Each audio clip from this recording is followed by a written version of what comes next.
Welcome to episode 134 of the Permaculture PIMPcast, where PIMP stands for Permaculture is my passion.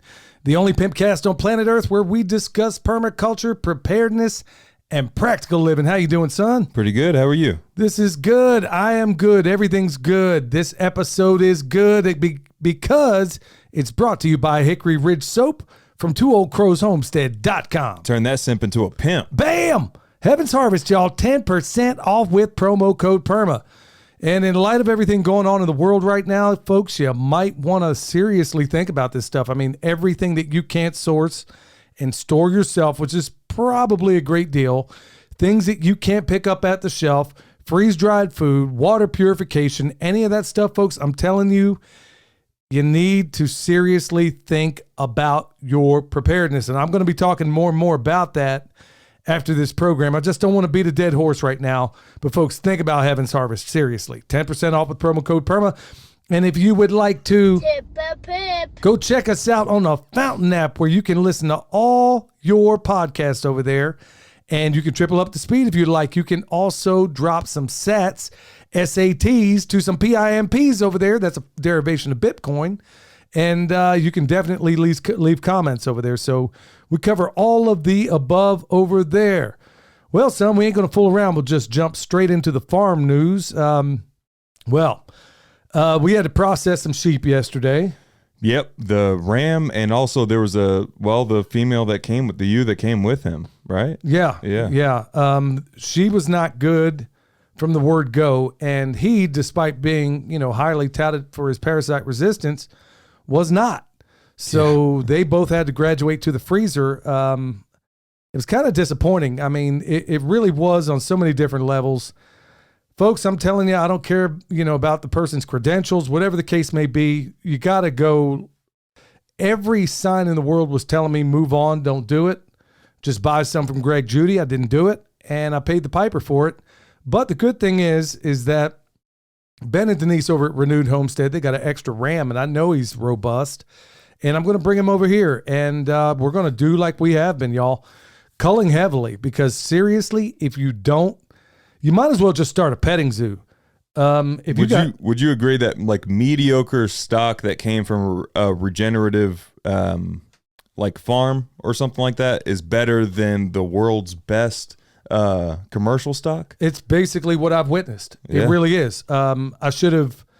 There's so many things. Look, y'all, you're going to make mistakes in this, and no matter where you are in the continuum, I don't care. I mean, talk to Greg Judy himself, and he's still making pretty colossal mistakes because he's willing to take risks. And statement wasn't to say Ben and Denise have mediocre stock. That's not where I meant. That's not where I was going with that. No. The fact of it is that they haven't been using any drugs. Yeah. You know that these animals have not been given any crutches. And look, at the end of the day, I know other people like Daniel Amick, hardcore regenerative farmer of his own right out there in central Tennessee. He basically started like so many other people with, a flock that been basically given all the crutches, you name it.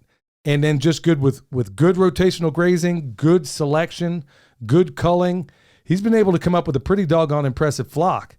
And that's exactly what we're working on too. Look, if I love you dearly, but if at the end of the day, you're not doing what you're supposed to do, you don't shed what you're supposed to, your hooves got to be messed with, you're constantly sick. I mean, everything from the word go on these two animals. The other ones look like they're going to pan out all right. Yeah. But the other two, the ram, plus he had anger management issues, which was going to be a problem anyway. Which was getting worse, I thought. Yeah. It didn't start, he started off kind of skittish, and then he started warming up to us a little bit, and then he started ramming us if we didn't have a bucket of comfrey or something. Yeah. So it's those characteristics I'm just not going to tolerate. So the good thing is that, if it lived, it can live again. So these guys and gals are going to live on basically in the next compost pile. So the organs, the meat is in the freezer. Yeah. Everything we don't eat basically wound up in that compost pile. And that's exactly, so all the people out there that are complaining about, oh, what do you do with this? What do you do with that?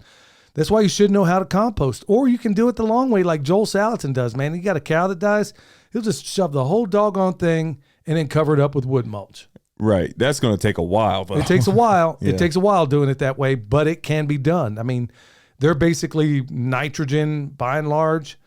You're going to make the process go a little bit quicker if you can cut them up a little bit. Yeah. But yeah, these organs, I needed to add some heat to a pile anyway. So bam, it's getting done. So anyway, those guys are into the freezer, and we'll pick up a new ram. And like I said, I'll just keep culling heavily. I mean, that's exactly how you get the stock you want.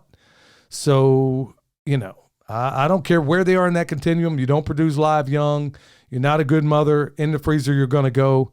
No two ways about that. So that's just the way it's got to be.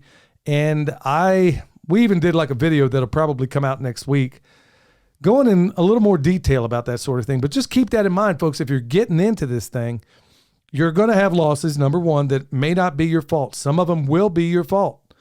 Other losses are going to be because you created them. Maybe you didn't see something. Maybe, everything told me do not get these. Could be, and I could did. be ignorance. Yeah, you could be. I mean, there are some losses you're going to have in the beginning just due to ignorance. All the telltale signs, and you saw them too. Yeah. When we were there, we just believed his pedigree and should have passed on him. Shouldn't have taken him. Yeah. Because when we got him home, I'm realizing, these animals have been given some crutches. Oh yeah, yeah. But just based on the setup that was there, and just to maintain and shoot up the animals and stuff like that, it was a really cool system and setup. It's just in these larger regenerative spaces, you don't need half that equipment because you ain't shooting them up with stuff. No, that's exactly right. And if you do, into the feedlot they're going to go. They shouldn't be animals. We want animals like, your best friend. You want the best friends out there, people that generally don't require, you don't have to coddle them every day. You don't have to hold their hand every day. Yeah, there are times you got to lift them up, but you got to take that same approach to your animals. Well, actually, it's probably the other way around. People probably crutch their animals more than they do people. So, depending, yeah. So you want to make sure you stay away from those things. And then when you do go into them, look, worst case scenario, we still put them in the fridge and made money on the deal. Yeah. They're probably wondering, everybody's probably wondering why we're recording this early and where one of us is going. Oh, yeah. Well, that's part of it. So we're not going to have a download from Pastor Lon today because Michelle and I are going to be heading off to an Earthship build in Tennessee. So we're going to do that for a couple of days.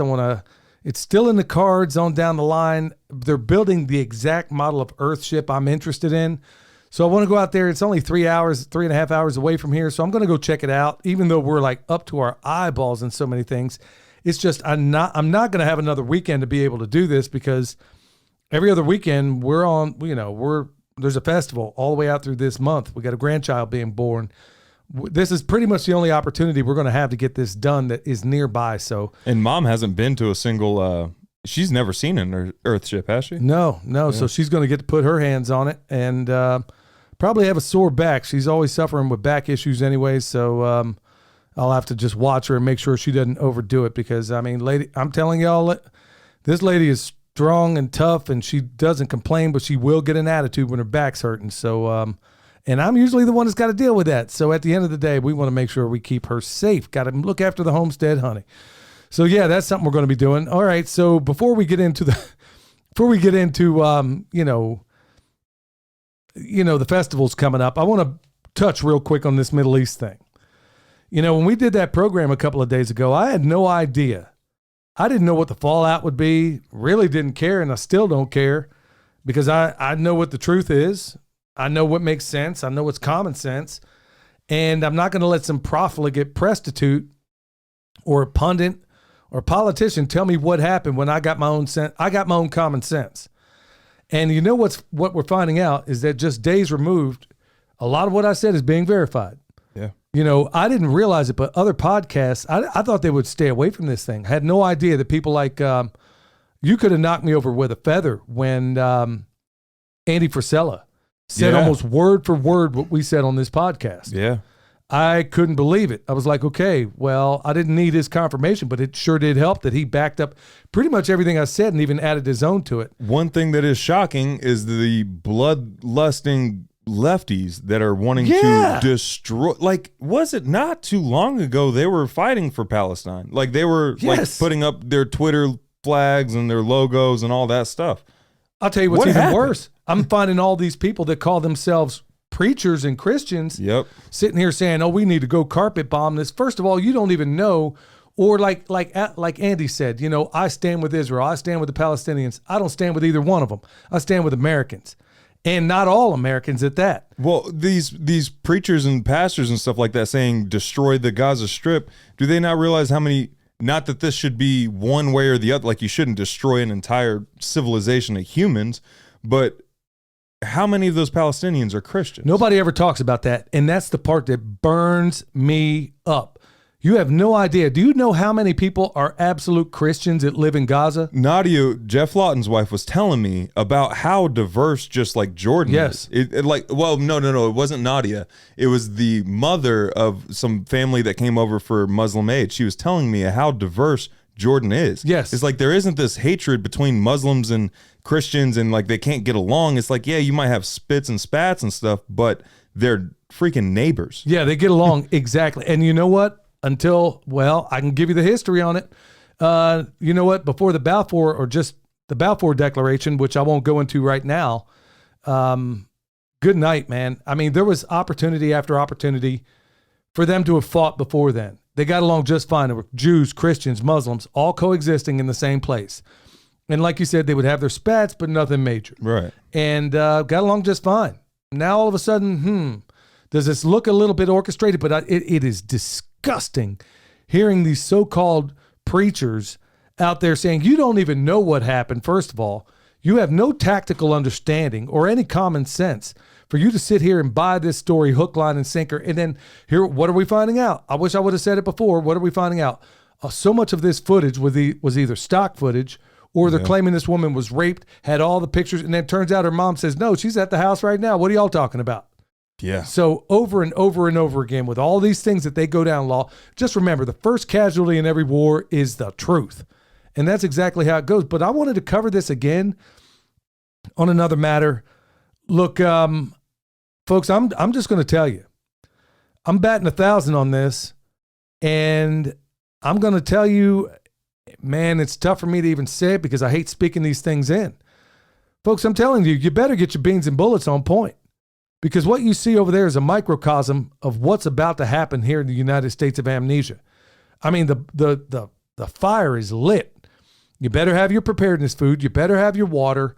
You better have your medical supplies. You better have all the stuff you need. Because no, I don't stand with either one of them. I'm an American first. And just like William said in the last program, let's be honest here. How many German American dual citizens do you have in Congress? Can't think of any. Irish American citizens? How many of them? And you tell me they should have any kind of influence. I don't care where you stand biblically on this. This is a common sense thing. If you have somebody that has loyalties outside of the United States, you should be bringing that into question. But I remember my friend Steve, I remember him just asking this question one time in a social media forum one time. And they came down on him like a ton of bricks. Yep. Because he asked that question to a guy that I believe was running for political office. Came down on, oh, you're anti-Semitic. Well, what? Because I asked if you have dual citizenship? Mm-hmm. Well, I mean, how do you jump to that? And plus, all these other people over there, they're Semites too. Yeah. You know, they're Semites too. So let's all get this straight. But it's making me sick what I see going on out there. The people that are most willing to say, let's go over there and carpet bomb, let's murder everybody, are people that have never been in a fist fight in their whole life, have no idea the desolation of war and what that creates, have no idea what it does to the families. And yeah, like I said before in the last one, a lot of you people, maybe not the people listening right now, because I'm sure we lost some people over that last one. I really don't care. When you get down to brass tacks, people will consider it a badge of honor to have their child die on Israeli soil. Yep. Well, you know what? How about all the people that just died over here in the inner city? How about all these people that just died over here for this pestilence, which now, by the way, the Japanese say that every single variant, nobody's talking about this, every single variant of COVID, it was all manufactured. Or maybe they were about to, and then they blew up Israel. Yeah. Then they're like, all right, Hamas, go ahead and attack. Yeah. Japanese came out with that, proved it, without a doubt. So every single variant, but you think the prostitutes are going to tell you that? These same people that are telling you to go over there and carpet bomb and murder all these people, first of all, don't even know, have never been in any kind of skirmish or conflict, never even got their knuckles bloody. And you're going to sit over here and tell me you need to go carpet bomb and murder these people? You turned off all the water and the food going there. You don't even know what happened. By every stretch of the imagination, this was a false flag. False flag doesn't mean it didn't happen. False flag means, first of all, we're seeing a lot of fake footage out of here. False flag means that basically you allowed this thing to happen on you. You might have even orchestrated just so you can blame your enemy. Yeah, instead of getting pissed off at Hamas, maybe get pissed off at your own government saying, like, hey, what happened to the Iron Dome? Why didn't that work? What happened to all these defenses? Like, America's been funding our defenses for I don't even know how long. Why don't we have the best? Son, there's not one part of this, whether it's the paratroopers coming from the sky, the D-Day invasion that happened over here, there is not one aspect. And not even paratroopers, yeah, hang gliders. Hang gliders. You came rolling over on hang gliders. I mean, good night, man. I mean, and then you're going to sit here and tell me, this is where I knew when you're talking about the babies in incubators, oh, sound like the first Iraq war or sound like World War I, you know, babies on bayonets. When they start pulling that stuff, it is something they are recycling from the past. Believe me, I got the goods. They did it in World War I. They did it in the first Gulf War. They did it in war after war after war after war, basically to paint your supposed enemy, the people you want to hate, saying that they're throwing babies on the floor. How much they of just that? Did it with Putin. Thank you. They just did it with Russia and Ukraine. Did it with Assad in Syria. Did it with Assad. Said he's gassing his own people. And then Coney, with the child warriors and stuff like that. Whenever I was in high school, it's constant. It's like it's almost like a litmus test just to see. All right, well, they react to this one. What about this one? What about this one? My best friend, I was having your Uncle Dion the other day, man. He said something to me that was just shocking, because there are times, man, he can come up with some stuff that'll just floor you because of how his brain works and how he thinks like multidimensionally in ways that it's really, that when he says it, you're like, what? So here's what he said. He says, honestly, because I sat here, called him up. I said, hey, man, okay, you're a soldier, you're an infantryman. And then I didn't even get the words out of my mouth. He says, yeah, it's already BS. Yeah. He says, I already know. And then he goes on to say, he says, you know what? I had this thought the other day. I think the powers that shouldn't be, they thought, okay, well, typically when you have a recession, people stop spending. They hoard their money. Mm-hmm. Then it just makes the depression even worse. He says, have you noticed we're in a recession? You know, call it whatever you want, but people are still spending like drunken sailors. So that didn't crash the economy. It's like, hang on, it's flying right in the face. He's basically saying that in the smoke-filled rooms, they're saying, man, these people are dumber than we thought. Their stupidity is actually outwitting us because we thought that they would hoard their money, but they're actually spending like drunken sailors. And he's like, okay, so what else do we need to do to kill these people? Yeah. And that's where we're at. Yeah. What are we going to say? I don't know that people are spending their money like drunken sailors. I think there might be, I don't know that they are.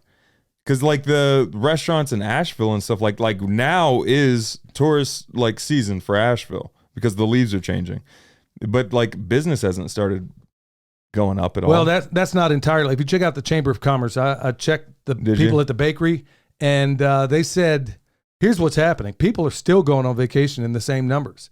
The only difference is they're cooking in their rooms, or they're getting convenience foods, or they're, instead of going out to eat for a couple of meals a day, what they'll wind up where they would go out and eat 3 meals a day, they'll go buy a rotisserie chicken somewhere and something from a grocery store where they could feed the whole family for real cheap, you know, or for cheaper. Because when you were a kid, you and your mom, I mean, me and your mom, man, good night, dude. We would literally go on a picnic. Your mom loves picnics, or did when we lived in Colorado.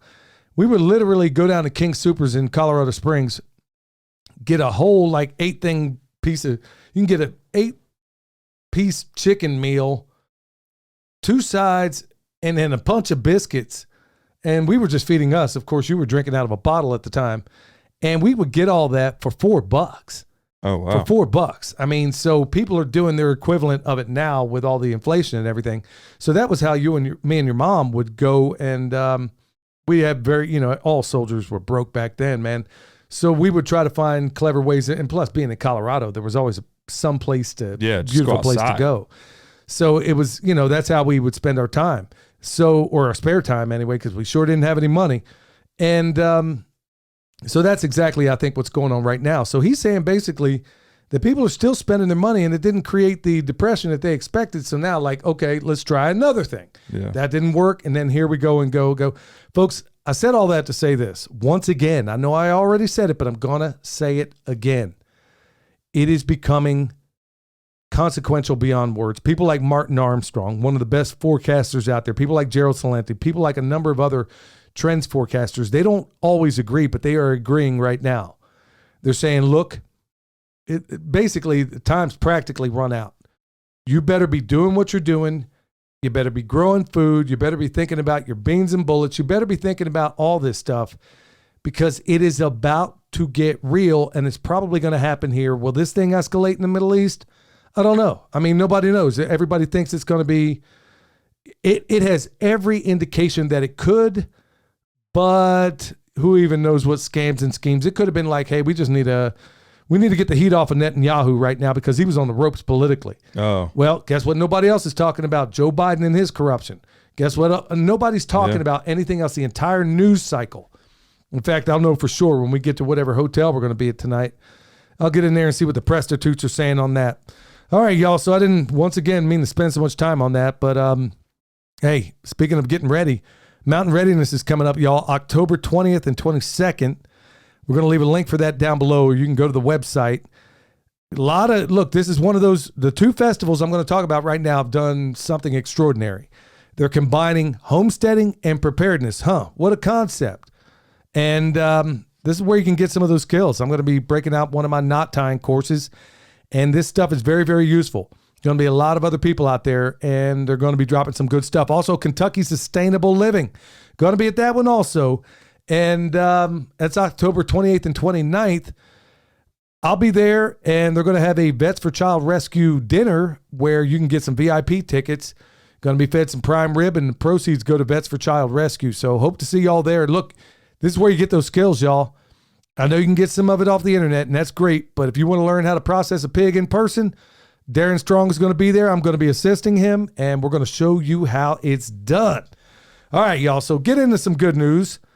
All right, well, maybe I should have structured this a little bit differently. So check this out. And I know I got a weird twist on good and bad news. I know, but I'll just go ahead and get to it. Check this out. And there's a reason I'm calling it good news. Biden regime is forcing Americans trapped in Israel to sign promissory notes to repay all travel costs if they decide to be rescued by the U.S. government. What? Dude, you can't make this up. You can't make this up. How about all them taxes I've been paying? Yeah. Yeah. I mean, you're extracting this pound of flesh out of me in the form of taxes, but, I got to do an IOU for this? You shouldn't have to sign an IOU for your own country to come save you.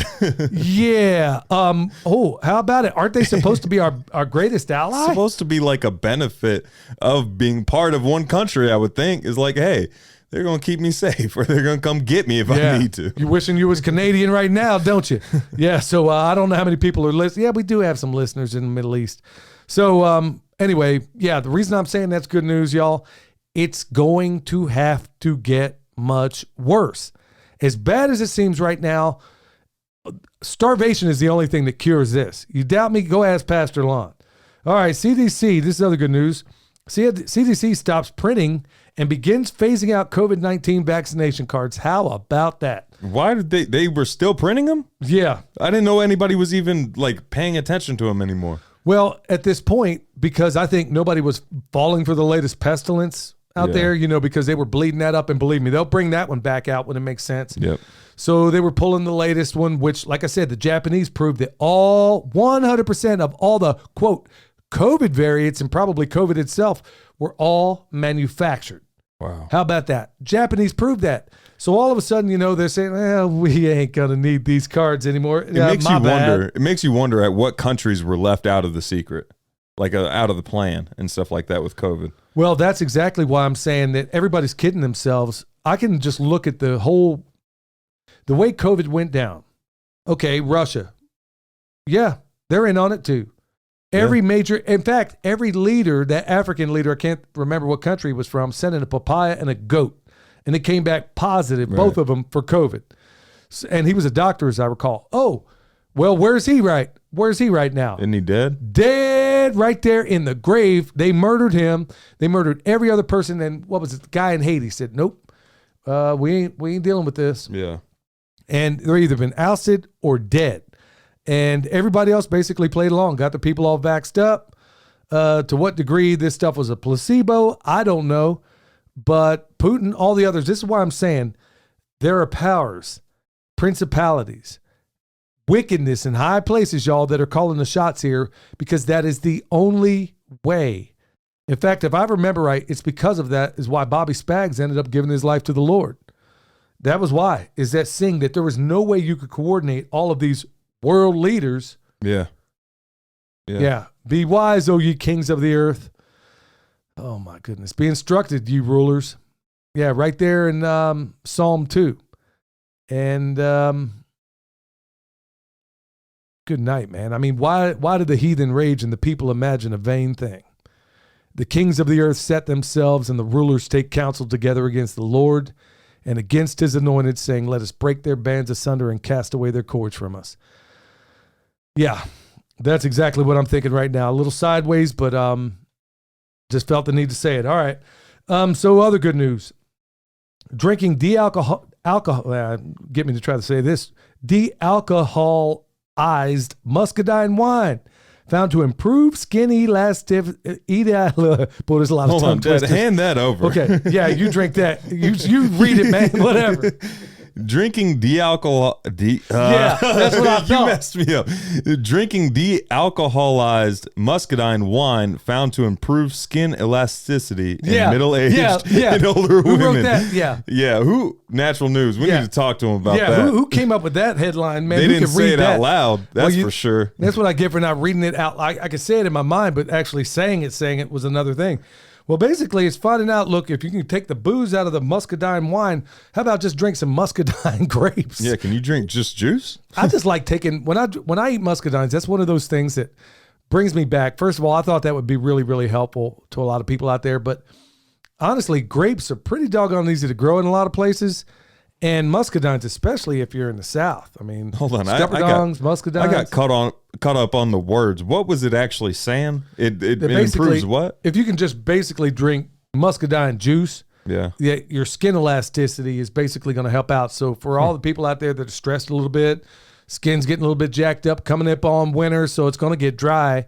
Drinking some of that muscadine juice is probably going to help you. I wonder if just muscadine vinegar, let the wine keep going and turn it into vinegar. I wonder if you could have benefits that way. There's probably something really, really good with that. No doubt about it. But I mean, that's one of those things when I taste currants, muscadines, it takes me right back.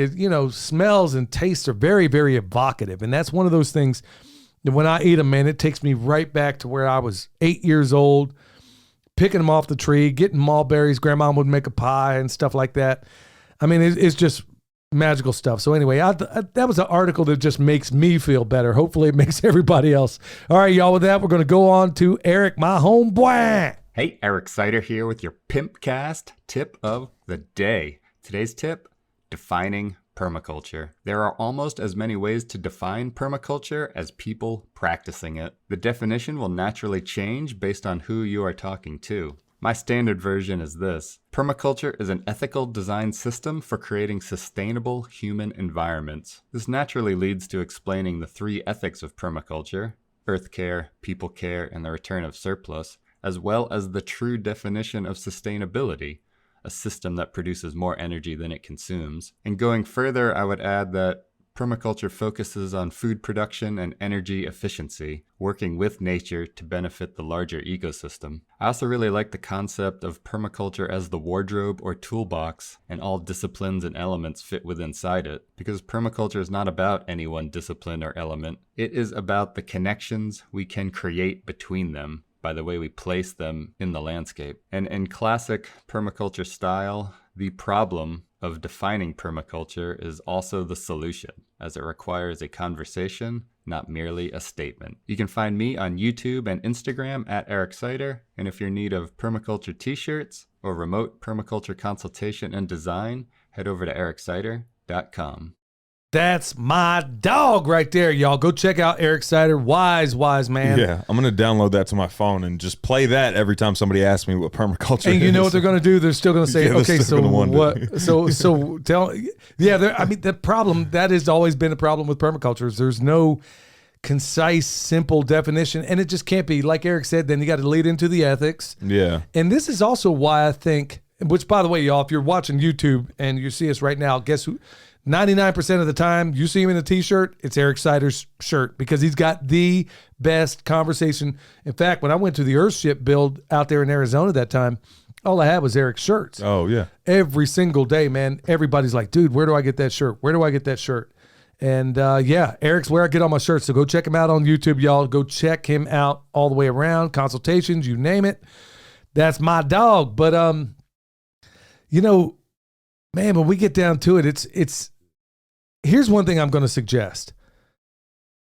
Learn, no matter what discipline okay, let's just say it's orcharding, okay? Yeah. Go find at least a couple of people and find out how they do it before you decide on what method you want to do. Yeah. We'll cover that in a minute because that's really kind of the main topic. But no matter the discipline, like Eric says, it's a toolbox. So you'll find people out there that, you know, like swales. And then what do they wind up doing? Putting swales in places they shouldn't have been in the first place. Right. So then you got swales in places where you shouldn't have, it's too steep or it just doesn't make sense. Or you're in a place where you're in a rainforest and you didn't need it at all. Yeah. So yeah, you got to make sure you take the right dog to the hunt, and learning from multiple people helps. All right. Before we get into it, y'all, EMP Shield, $50 off with promo code PERMA. Remember, the number one threat you suffer, well, I would say lightning, which is probably still is, but you know, you got people, I would say the names right now, but you know, there's a lot about people predicting, okay, an EMP. Okay, that could happen. I mean, anything could happen. But I'm going to tell you, EMP Shield, y'all, they got the best device out there. Take it from me, a journeyman electrician with 25 years experience. I put in a lot of surge suppressors, transient voltage surge suppression, you name it. There ain't nobody that even comes close to EMP Shield. That's why I reached out to them to be a sponsor on this show. So $50 off with promo code PERMA, P-E-R-M-A. Go check them out. All right, so we're going to get right into the main topic. And folks, I'll be honest with you, it's difficult for me to not go dark in these times. And what do I mean by that? I kind of halfway did it in the farm section, but I feel like I got to put this out there, y'all. I'm trying to keep it more upbeat these days, trying to stick more to the permaculture as best I can. But I feel like I'd be remiss if I didn't at least give you my take on this stuff because I know you're being lied to. And many of you don't work jobs. You may be driving in your car right now, going to work, coming to work. Maybe you're at work. And maybe you're not in a position like I am where not only do I work all day, and I mean work all day and usually much into the night as well, usually don't get to bed till around midnight and then I'm up early in the morning. So till I finally hit a point where I hit that brick wall, then, I'll, try to get rest wherever I can. Point being is I'm studying this stuff, have been for years and years and years. Don't have all the answers, but I can tell you when I smell BS. I've worked in the media. I've been there. I know how these stories go. I know how they frame it. I know how they lie to you. So I'm going to try to keep one foot there to tell you exactly what I think. And I'm also going to try to keep one foot in the permaculture world as best I can. So this is something that's kind of important. We just did something of a magnum opus of a video. Son, you want to tell them what we just recorded out there? How to prepare your food forest for winter. Yeah, so that way you don't have to maintain it and everything can be getting better over the winter as well. Well, do you want me to go into the details of the video? Well, let me kind of lay it out like this. So let's say you have an orchard or a food forest. Now, you want to tell them the differences first of all? It's just organization, really. I mean, that's the biggest difference between an orchard and a food forest. Well, orchard, you're also it's going to require a little bit more out of you depending on what kind of orchard you want. You're going to prune. You're going to do this, you're going to do that. And then you have a food forest where you're pretty much, if anything becomes a problem child, you want to deal with it in terms of if it's in lines and rows. It's really up to you what you do to it. And so I got this food forest out there that I'm pretty much letting do its own thing. It's like, hey, I'm just going to put you in place, give you what you need and back off. Here's why I want all of you to consider this. First of all, is that it's fall of the year right now, okay? So carbon's pretty easy to come by because leaves are falling. That's carbon. And when you get those leaves, you can make some compost out of it. If you'd like, you can mince them up, get wood chips. Right now is a pretty good time to dress your trees. But the reason I'm bringing this up right now, y'all, is I'm trying to focus on food solutions that are passive. What do I mean by that? When I say passive food production, I'm talking about the kind of food production where you can kind of put it in place and then it doesn't require a whole lot out of you. And that's what a food forest represents. Is it going to give you the greatest yield? No. But you didn't work for any of it for the most part. Right. You weren't out there pruning. You weren't doing this. Look, here it is in a nutshell. Here it is in as nutshell as I can find. And I go into greater detail in the video. So let's say I got a tree. First of all, I would have laid it out in such a way to where I'm putting my nitrogen fixers every third tree. So all the trees around it get the benefit of that nitrogen fixer. All right. Around each tree is going to be a guild. We talked about that. A guild is basically a collection of plants where imagine like it's an orchestra. Everybody's doing something different, but it all works together for a common goal. That's what a guild does. You can look at it like a rock band. It doesn't matter. Pick your metaphor.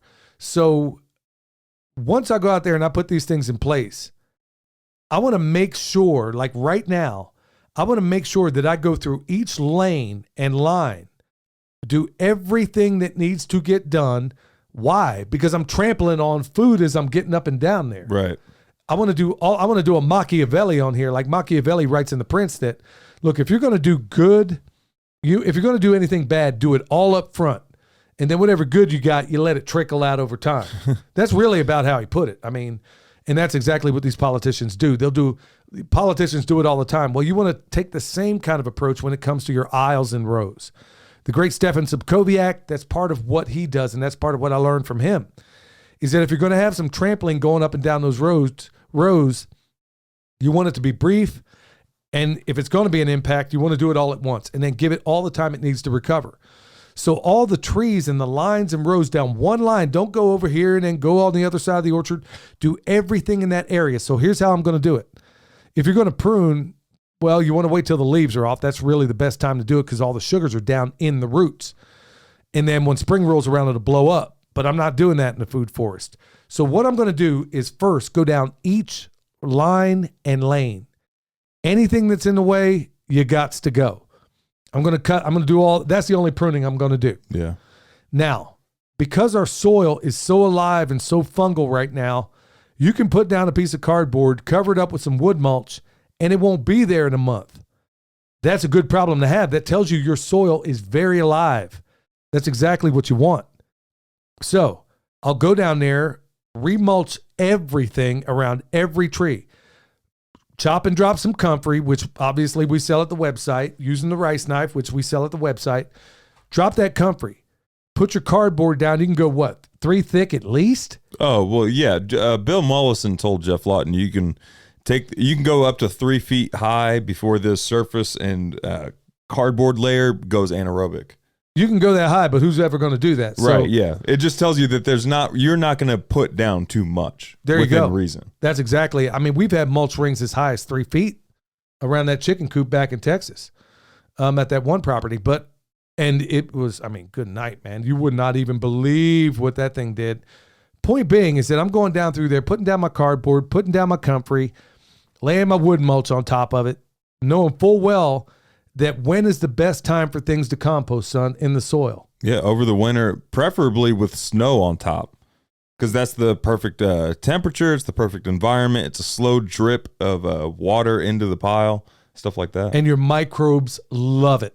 They absolutely love it. So it's when that snowfall happens.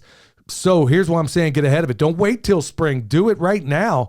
Do it in the winter. Well, I'd do it before winter. Do it in the fall.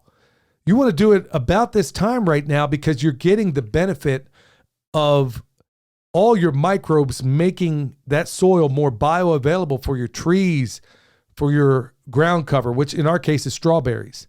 So as I'm going up and down, I'm doing this row, I'm doing everything up and down just that row alone. Don't go to the next row, just stick to that one because I'm creating a great deal of impact walking in and out, in and out, in and out, whether it's putting down a cardboard, whether it's putting down a wood mulch, whether it's doing this and that. Do it all at once. Now, here we are in mid-October, And I will not have to, I literally will not have to go out there. In fact, I put bone sauce on everything all over again. Yep. I will not have to walk back down that thing, barring some calamity, until March. Yeah. I will not have to go full around in there till March. Now, that's me not being in there, and all the microbes are doing all the work for me. This is why we are able to do extraordinary things in record time, folks. Use the weather in your favor. Use the carbon cycle in your favor. Use all these things in your favor. Your rainfall, your evaporation, use it all in your favor. And right now is a really great time for those perennial systems to get them on steroids. I mean, steroids, literally. Yeah, literally. When you're kicking this stuff off, y'all. If you saw the growth, it was just months ago. I put down some not even aged wood chips in a lot of these areas, and it's gone. Yeah. So, folks, that's what you want to see. That's the kind of growth you want to see in your property, in your orchards, in your food forests. So you're giving this stuff a really awesome nutrient boost. And if you want, like I said, you can put some of that volcanic rock dust down. You can also put down some compost and then put your cardboard down, then put your wood mulch on top of it. It's only going to speed things up even quicker if you can throw down some compost. Right. So that's going to kick if it's good compost, it's giving these microbes an unfair advantage, which is exactly what you want. So we're using compost teas to achieve the same exact thing to make the comfrey or the compost go even further. So that's another great benefit, another great virtue of the things we're doing. So even in your gardens, let's say some of it you're going to let go for a while. Well, if you're going to do that, you know what might be a really good idea, especially in your raised beds. Maybe you're not growing anything in there right now. Maybe you're going to give it a rest. Lay down a little scattering of compost. Throw some cardboard on top. Throw a bunch of hay on top. Do that. Yeah. Put a bunch of carbon and just let it go through the winter. Same thing's going to happen. Or a cover crop if you live in an area where you can get away with it. Yeah. Yes, do like a clover cover crop to get ready for next spring if you wanted. Or Fukuoka 101, where I'll go out there. Okay, got a field full of clover. Yep. Okay, I'm just going to pull out what I don't want, plant what I do want, and the clover just keeps growing around it. Yeah. How about that? So same thing for your orchard, y'all. Go through. I don't know who puts out this stuff where they're saying everybody waits till spring to put out their trees. That is insanity. If you don't have to. Now, in some cases, you don't have a choice. It kind of makes sense because it's harder to, from a nursery standpoint, it's harder to sell a bunch of people dormant trees that look like a bunch of Charlie Brown Christmas trees than it is to show or sell them like, hey, here's this beautiful tree with all the leaves on it in a pot. Good. All the more reasons why you can go get it at a discount at your local nursery because they know nobody else is selling them. Believe it or not, man, I've gotten some really good trees. I know people might think I'm crazy. I've gotten them off of Etsy at times where I needed trees, especially nitrogen fixers. The trees I would go with because worst case scenario, you can let the tree grow up, identify it, and then, make sure it is what it's supposed to be. I wouldn't get seeds off Etsy. No. The trees, I've had really good luck and saved a bunch of money getting them off of Etsy at a time where I needed them. So that's really good resource right there. But yeah, if you can, as soon as those leaves come off, believe me, you can go gangbusters. Go ahead, put that sucker in the ground right now because Dr. Carl Whitcomb out of Oklahoma State basically proved and his work is fantastic. I believe Eric Sider looked into his work as well. They're putting down all the growth through the fall and the winter, and then you give them an unfair advantage when spring rolls around because they will blow up. We've done it over and over again. Also, putting a nitrogen fixer in the very same hole as your productive tree. We just gave you an example in this video of two trees planted at exactly the same time. I would say the growth on that apple compared to, I didn't notice I think it was a pear next to it. Oh, I thought it was an apple. They're planted in the same space. And we have example after example after example where we have a nitrogen fixer. Even though everybody says don't do it, we do it. And it works like nobody's business. Well, just the apple on that corner there. Yes. That was a really dramatic example at the beginning because that was planted at the same time as the rest of that row. And it shot up way past everything. And it's also a problem child to a certain extent. These things grow so incredibly fast when you put that nitrogen fixer in there. I don't know how many times we got to prove it.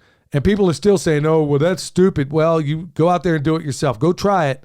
Put that nitrogen, for example, take something you can constantly coppice. I mean, it could be a black It could be a black locust. It could be a black locust.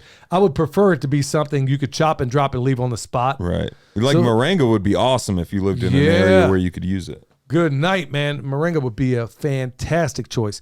But in a lot of places, let's say a red bud is what you got. Mm-hmm. Coppice that bad boy back. Don't even try to remove it. Just cut it up in place. And then so somebody says, well, you're going to kill the tree. Okay. Yeah. I don't care because every time I chop it back, it's going to come back even stronger. Go for it. Put that nitrogen fixer in the same hole. You're just going to have to go back and chop it every once in a while. But it's feeding. I mean, son, how many examples do we need all through those food forests? And I still got people telling me, oh, that's such an awful idea. Well, look, I got the goods, nephew. I can show it to you. I can go out there and show it to you right now how every tree that is in the same, every nitrogen fixer that's in the same hole as a productive tree is blowing up. So those are all the things you can do right now. You want to start an orchard? Okay, you're not going to see the fruits till spring, but you're going to give yourself the best chance of survival if you go out there, plant that bare root tree, put a real good mulch ring around it, put some good compost around it if you can. Don't try to mix it in a hole. Don't do any of that stuff. Put it on the surface. Let your worms do all that work for you. Plus, it's what nature does. And that's another piece of work from Dr. Whitcomb. And another important detail is to make sure your mulch ring looks like a donut, not a volcano. Thank you. Thank you. He's talking about laying it on the side. I don't know what is up with the lunatics around here, man. I think what it is a lot of people, like, if you look at the big commercial areas, like the trees at like Walmart or Hobby Lobby or anything like that, they hire these contractors to come in and do mulching. They're just dumping mulch, spreading it out as quickly as possible because they're viewing it as like a construction job. Yeah, it's a bad idea, but folks, I'm saying all this, it goes right. The reason I'm telling you, the reason I've really wanted to do this show, number one, think about those perennial systems, those ones you can put in the ground and you don't require a whole lot after that. You do a little bit of maintenance per year, but it's nowhere close to the amount of maintenance you do in an annual system. Yeah. Okay. I mean, there's so many perennial things that you can do out there. If nothing else, you don't have to keep planting the same doggone thing over and over again. That's right. I put in this tree. It's going to provide shade. I mean, it does so much. We've talked about it over and over and over again. Well, folks, that's food for thought. When we get back, straight into Chef. Well, actually, we're going to go to Chef Snow, then into the Q&A. Hey, Chef Keith Snow, harvesteating.com with your PIMPcast tip of the day. So it's October right now. It's apple season. And if you go to your local apple stand or farm market, whatever, you should be able to get some delicious local apples. What I love to do this time of year is make my own cider. You don't need to buy expensive cider, although I have no problem in supporting local farm stands, but you can go to these places and buy apples that they consider seconds, so they don't look so great. You can buy a nice couple pecks of apples, take a case of seconds home, and make your own apple cider. The only thing you need to make it really easy is a juicer or even a Vitamix, but a juicer is the best way. You just cut the apples up into pieces. You don't peel them. You don't need to worry about the skins, the seeds, anything. Place them into the juicer, turn it on, and then what comes out the bottom is going to be apple juice, aka apple cider. Just needs to mature a little bit. So when that liquid comes out the bottom of the juicer, I collect it, I strain off any foam that's on top, and then I put it into, in my case, I use half-gallon glass canning jars that are sanitized. I put my canning filler, the funnel on top, and then I will pour the juice through a strainer right into the jars and then refrigerate it. And after a few days, you'll notice the color gets considerably darker as it ages. That's just the oxidation process. It's totally natural. And this stuff is amazing, super delicious. It's much better if you use several varieties of apples. So some tart apples, some sweet apples. But I would definitely recommend giving this a try because your family will love homemade apple cider. Now do check out foodstoragefeast.com and learn how to cook amazing meals with simple store-bought foods like canned rice and beans and pasta and all that stuff. Take care, everyone. We'll see you the next time. You know what? Chef Snow will be one of those few people that's putting on weight in the apocalypse. Yeah. No, but I mean, dude, have preference in the apocalypse. Man, I love this segment, man, because I love everything. First of all, We drink his coffee every day. That brown duck coffee is off the meat wagon. Your mom just got another shipment in. Yeah. No, she tried some other inferior brand, so she's going to have to go back to Chef Snow again. But yeah, apple season, y'all. Going right back to preparedness. What's the one thing that's kicking in the fall that is awesome for preparedness? Apples. Apples. This is part of why I love apples, and there are varieties out there. This is part of what I love so much about Old Southern Apples book from Lee Calhoun, is that before Sherman's March to the Sea, believe it or not, the South produced some pretty incredible apples. And because of what Sherman did, well, they're gone forever. Yeah. So what we now do in terms of preparedness is this is what the slaves would do. They'd take these apples for drying, cider, whatever the case may be. They put them on the tin roof. And, so it was something they could eat for a long, long time. There are other varieties like Arkansas Black. Look, it's not my favorite tasting apple. I grow it for preparedness. There's other things like an Evercrisp. Got these growing out here too. I bought the license on that thing. I got those growing out here too. Yeah. Yeah, those are your favorite tasting apples. Without right? a doubt. But they keep for a very, very, very long time. Huh. You can put them in your root cellar. I mean, you store these bad boys right, they could be ripe. I mean, they could still be ready to eat by next season. Which is exactly that's how the apples go at the grocery store. You're not eating this year's apples. You're eating like last year's apples. Yeah, and they're awful because they don't have any character. They don't have any flavor. But right now is that good time, y'all, to go get some of those apples. Do what Chef Snow said. I can't wait to give that a shot, because it's about time for me to go get some of my own. I just ate one of the apples off the tree today. That thing was off the hook. Yeah, it was. Yeah, I don't even know what variety it was.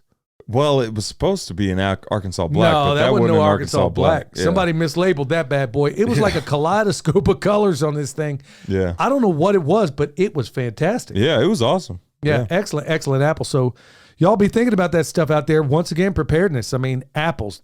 Okay, can you grow apples? Grow some Arkansas Blacks. Grow some others that have a long, long, long shelf life. In fact, try to eat an Arkansas Black right off the tree. It ain't good. No. Stick that sucker in storage for about 3 or 4 months, then try it. Totally different flavor. Try it 6 months later, totally different flavor, and it improves with age. So there are those varieties out there, y'all. Be thinking about things like that. All right, so before I forget, y'all, if you need a Harvest Right freeze dryer, check it out down below. Now on to the Q&As. What do we got, son?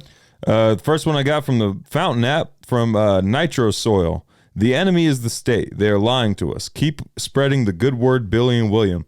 Ben Franklin's quote, 3 can keep a secret. If 2 of them are dead, it's a total psyop. Governments constantly lie and propagandize their own citizens, with our own U.S. being one of the worst. I think Goebbels told more of the truth. If you tell a lie big enough and keep repeating it, people will eventually come in to believe the lie. I could not have said it better. And this whole thing, I'm so glad they pointed that part out, where they say, well, nobody can keep a secret in government. Oh, is that right? Well, they're still lit on the Kennedy assassination. How about the Manhattan Project? 250,000 people were responsible for it as it was going. 250,000. Not a word of it leaked out until the bombs dropped on Hiroshima and Nagasaki.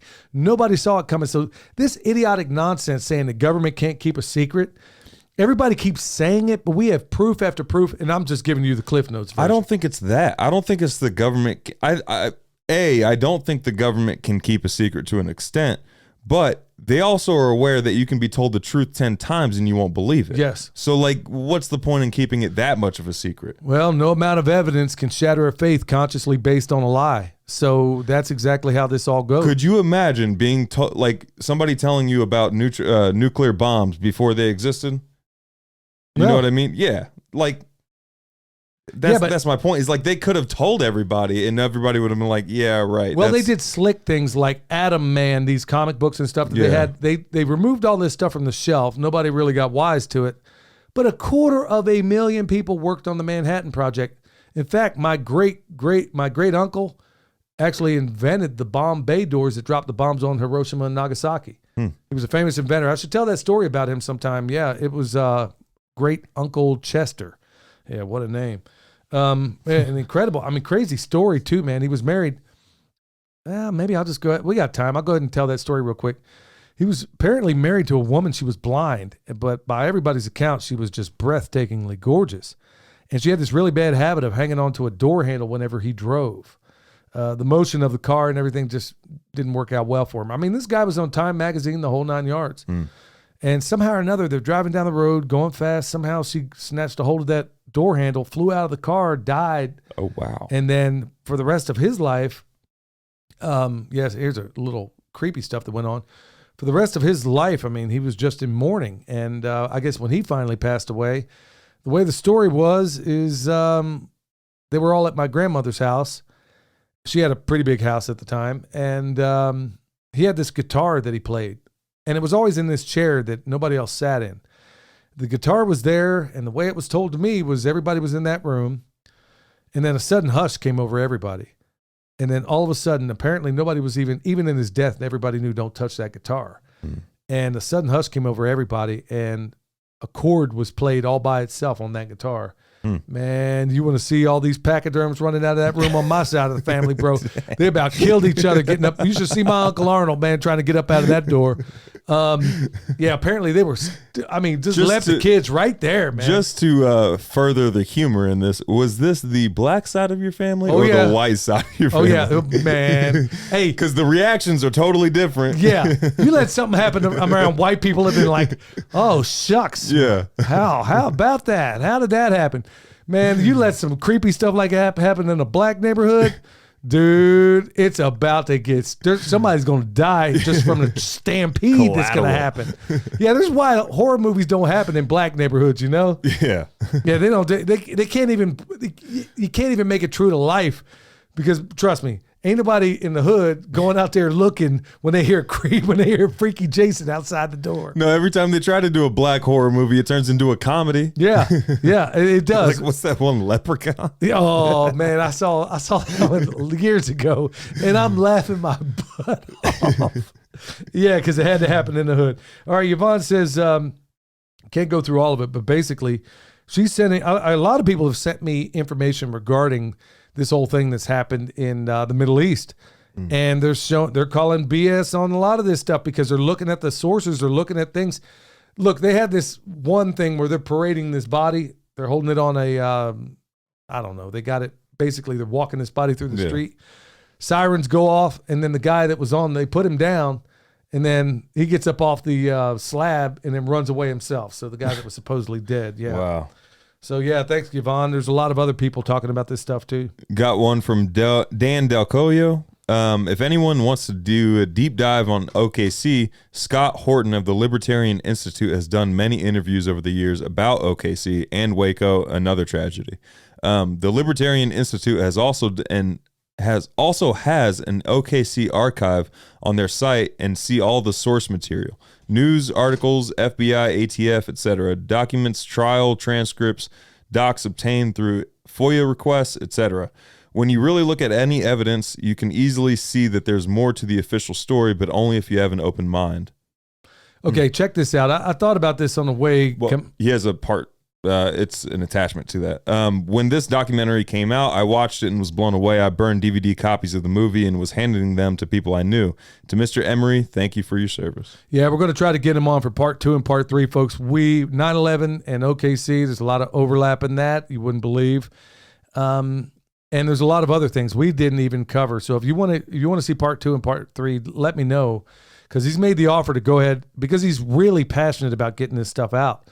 You know, I was also thinking, everybody's saying, well, I remember the Hannitys and the filth like him regarding 9/11. Well, where are the whistleblowers? Somebody would have said something. Well, they did say something, and they do. They wind up murdered, or they get marginalized, or they'll get them on the show and they'll put them up against a break or whatever, so they barely get the word out there. They're out there, but honestly, I don't even know why anybody would even consider being a whistleblower. Yeah. Think about it. Think about it. So what happens to you? You either get murdered, or you wind up like Bill Benny, Kirk Wiebe, some of these guys. I guess to a certain extent, you could say, okay, are some of these guys limited hangouts like Snowden? Snowden wound up with a good deal, if you ask me. He's over there in Russia. Yeah. He probably knew what he was doing there. And then you have other people, Julian Assange. I mean, the second he talked about this, quote, magic dust, that's when they snatched him up, and he's never seen the light of day. Yeah. So all these whistleblowers, what do they get for it? It's like the American public just doubles down on stupid anyway.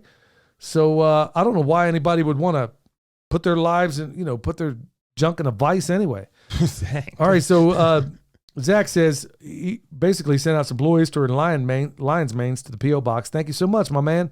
But he sent a picture of Comfrey shielding a first-year pawpaw from creeping Charlie. And basically the side's where he has the Comfrey on it. Yeah. Charlie ain't getting through.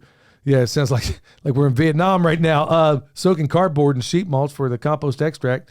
And then his permaculture order. He sent some really awesome videos of all this different stuff. That's just one of them. Oh, wow. You can't see the rest of it right now, but that's cool. Yeah, keep that creeping Charlie at bay. Sounds like a freakazoid anyway. Got one from TLR Inc. Got this from the YouTube channel, so check us out there. Wow, I've never dug into this, even though I've heard some things. This was really interesting, talking about the Oklahoma City. And I read that one specifically because it was surprising to see how many people were unaware of the Oklahoma City. Like, there's a few comments on the YouTube video talking about how they've heard a few things but never really looked into it or never really knew much about it. Yeah, when you examine even more of it, I mean, people like Terrence Yakey, okay, talking about the whistleblowers. Yeah. He was probably going to be a whistleblower. He would not lie. Murdered him in cold blood. Nothing ever happened. I mean, he died for absolutely nothing. Yeah. And because no matter how much evidence, people like Gary Webb, what do? They marginalize you, and the American people don't care anyway. But, I'm so thankful for these brave, intrepid people that go out there and become whistleblowers. But when you get down to brass tacks, when you look at all this stuff, really, when you get down to it, the American public does not care. No. There is really no don't. lie they cannot be made to believe. Yeah. I really believe that at this point. So, Andrew, since this is really cool. I have to look into it. He says, Billy, have you heard of a Wirtz pumps? Saw them on YouTube. The guy redirected water from his river up 8 meters to a craggy, boggy area for crops. If I look at it, it kind of looks like an Archimedes screw to a certain extent. I might know a little bit about it, but I'd really like to check into it a little bit more. So thank you for that resource. Got one from H. Sinclair on the YouTube channel. Hey, good day. I love you guys. You keep saying the moon landing was faked. Can you point me to any evidence supporting this? I've looked and never found any myself. Please enlighten me. Thanks. Okay, I could give you a long list of times, but we're coming to near the end here. Let me just tell you to do this. Go to the Smithsonian in D.C. Go to the Air and Space Museum. Go over there and look at that capsule that they told you they had 3 grown men in. I want you to go look at the door. First of all, I want you to look at that capsule. And then I want you to go over there and look at this the thing that landed on the moon. Yeah. I want you to look and tell me if a grown man with a backpack can get out of that door. No, just walk up to it as close as you can. Kind of line yourself up and see if you would fit. And then see if two more people would fit. Yeah. With nothing without the suit on. Yeah. Go up there, just go look at this stuff. Look at the rivets on the outside of this thing. Are you going to tell me that thing rolled into the atmosphere? Is there any place he could go to find information that he can dive into? Yeah, I mean, it's out there, man. Good night. There's so much information regarding that. Nothing's jumping out at me right now because I wasn't really prepared for that. But trust me, there is so much evidence out there. Look at all the video on the moon. And then we're told now that all that footage has just disappeared, kind of like the Oklahoma City bombing footage. Yeah. It's all gone. It just disappeared. NASA doesn't know where it went. All the information about how the moon landing was faked? Flat earthers. Okay. Go hit them up. Yeah, go check that out. Yeah. Yeah, the information, I mean, it's ubiquitous out there. You can definitely find it. Yep. You want me to go? Yeah, go ahead. Got one from IG Dolls 1. These were all things I wondered about, but never found answers until now. I would love for you to maybe do some podcasts of some of the truth about the events you have hinted at, especially considering how the outside world seems to be cascading out of control. I've been hearing a lot of info about what really happened going clear back to the Civil War. All of that info that has been squashed, I think? Squashed maybe by the media and the public education system. Yeah, I'll have to do that. I'm hoping to save some of that stuff for the winter when I got a little more time to be able to put something like that together. Now, I could do it off the top of my head, and I do, and the information I provide is right, but I would love to go into greater detail regarding like that old saying, all wars are bankers' wars. They really are. fact, read the book War's a Racket by, two-time Medal of Honor winner, Smedley Darlington Butler. Won the Medal of Honor twice. He would have been the only human in history to win it a third time, but he turned it down. There's only been 9 people who've been awarded a Medal of Honor twice. He won it twice and lived to tell about it. And like I said, could have won it a third. By all rights, would have been the most decorated human in American warfare. His book, War is a Racket, he tells you in there how all wars are bankers' wars.